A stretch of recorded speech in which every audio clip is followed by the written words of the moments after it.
Hi yours ఈ వీడియోలో మీకు రైతు భరోసాకు సంబంధించి ఒక క్లియర్ ఇన్ఫర్మేషన్ అయితే తెలియజేస్తాను.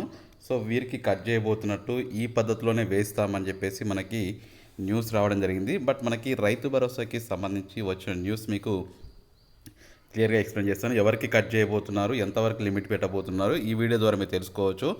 ఇలా పెట్టడం కరెక్టా కాదా కూడా మీ ఒక ఒపీనియన్ వీడియో కింద కామెంట్ సెక్షన్లో తెలియజేయచ్చు. సో వారికి రైతు బంధు కట్టు తెలంగాణలో మనకి రైతు బంధు పథకంలో కీలక మార్పులు చేయాలని ప్రభుత్వం అయితే నిర్ణయిస్తుంది.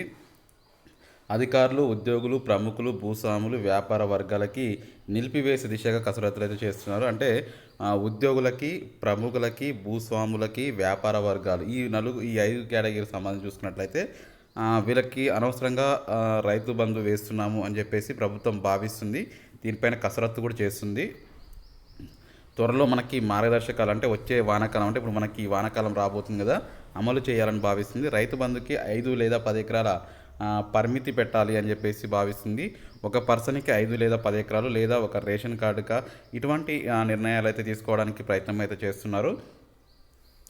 చిన్నకారు రైతులకే సహాయం అందేలా మార్గదర్శకాలు రూపొందిస్తున్నట్లయితే తెలుస్తుంది. అంటే ఇప్పుడు ఏమవుతుందంటే వృధాగా 100 ఎకరాలు 200 ఎకరాలు ఉన్న వారికి కూడా రైతు బంధు వెళ్ళడం జరుగుతుంది. వీటన్నిటిని స్క్రూటినైజ్ చేసి 5 లేదా 10 ఎకరాల వరకు లిమిట్ పెడితే బాగుంటుంది రైతు భరోసాకి అని చెప్పేసి ప్రభుత్వం భావిస్తుంది. ప్రస్తుతం అయితే ఈ 5 కేటగిరీలకు సంబంధించి నిలిపివేసే దిశగా దీంట్లో కూడా స్క్రూటినైజ్ చేస్తూ ఎవరికి అర్హులు ఉంటారు, ఎవరు అనర్హులు ఉంటారు, వీటన్నిటిని గుర్తించి రైతు బంధు పథకంలో కీలక మార్పులు అయితే చేయబోతున్నట్లు సమాచారం రావడం జరుగుతుంది. దీనిపైన మీకున్నటువంటి ఒపీనియన్ కూడా వీడియో కింద కామెంట్ సెక్షన్లో చెప్పడానికి ప్రయత్నం చేయండి. నచ్చితే లైక్ చేయండి. ఇక్కడ డౌట్స్ ఉంటే అడగండి. Thank you for watching. Have a nice day.